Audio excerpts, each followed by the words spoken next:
আসসালামু আলাইকুম ওয়া রাহমাতুল্লাহি ওয়া বারাকাতুহু। আর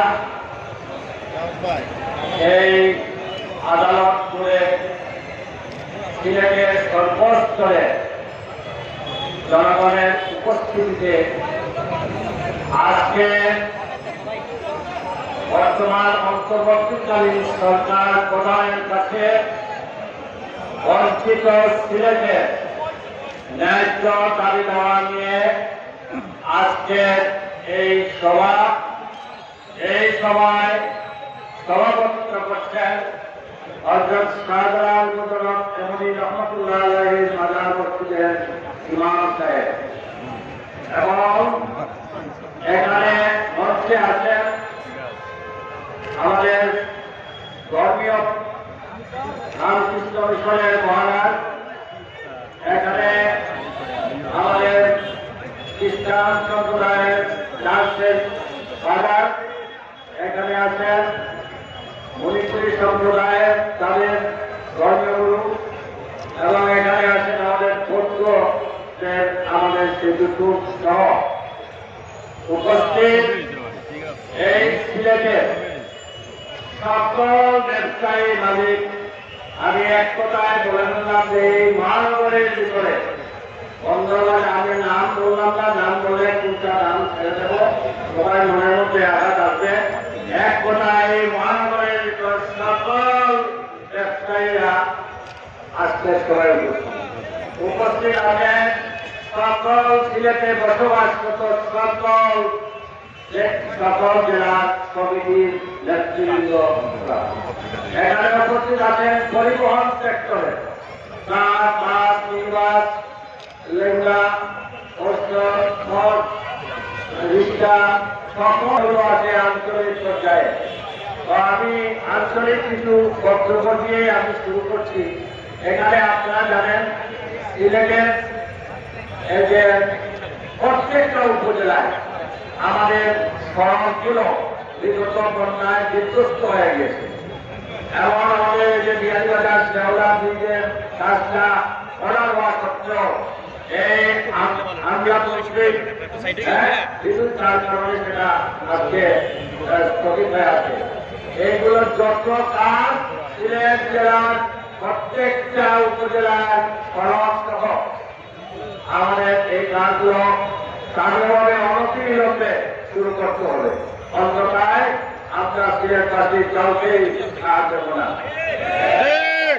দ্বিতীয়ত হচ্ছে এখন আমি জাতীয় পর্যায়ে মেন যে ইস্যু নিয়ে আজকে আমরা এখানে সভায় দেখেছি সেটা আমি পরে শোনাচ্ছি।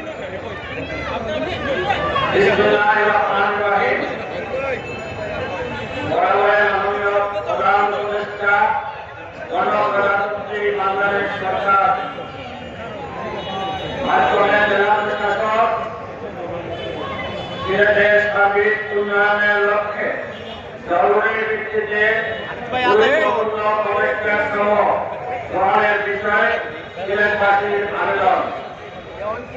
মাননীয় মহোদয়, আসসালামু আলাইকুম।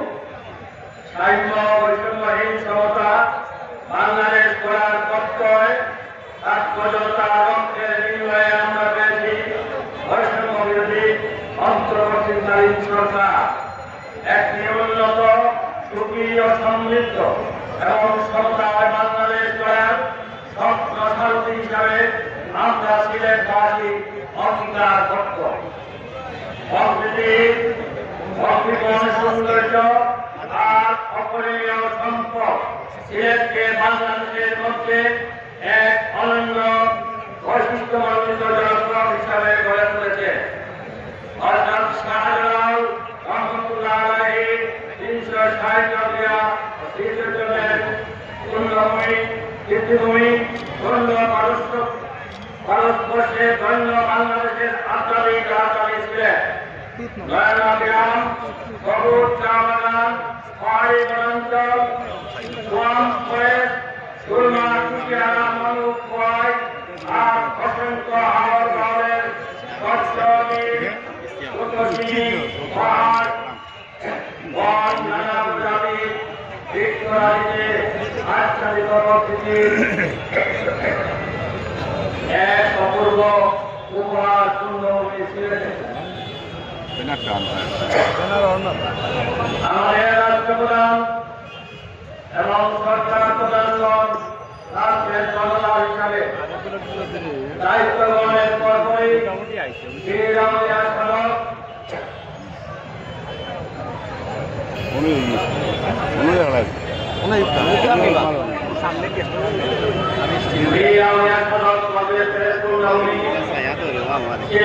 আগমন করেছেন।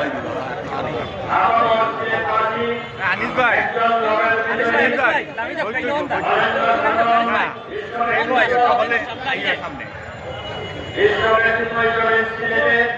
আপনার আগমনের প্রত্যাশায় অধীর আগ্রহে প্রতীক্ষা করছে।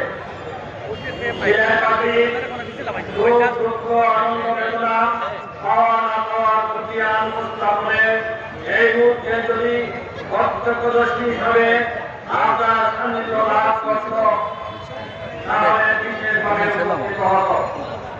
তাই প্রকৃতির সবুজ শ্যামলিমা অবলোকন করতে করতে সড়ক পথে অথবা রেল পথে সিলেট গ্রহণ করার জন্য আপনাকে বিনম্র আমন্ত্রণ জানাচ্ছি।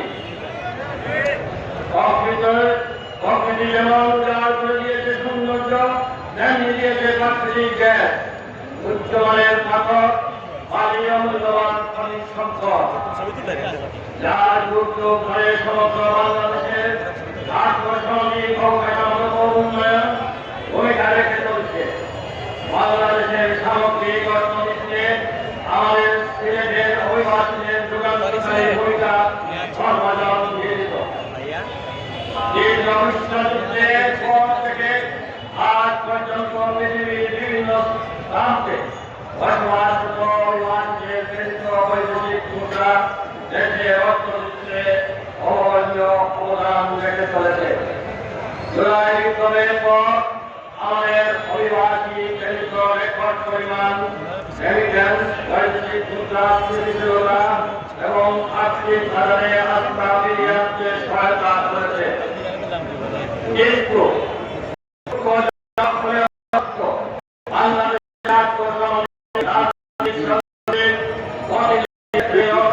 গুরুত্বপূর্ণ ভূমিকা রাখা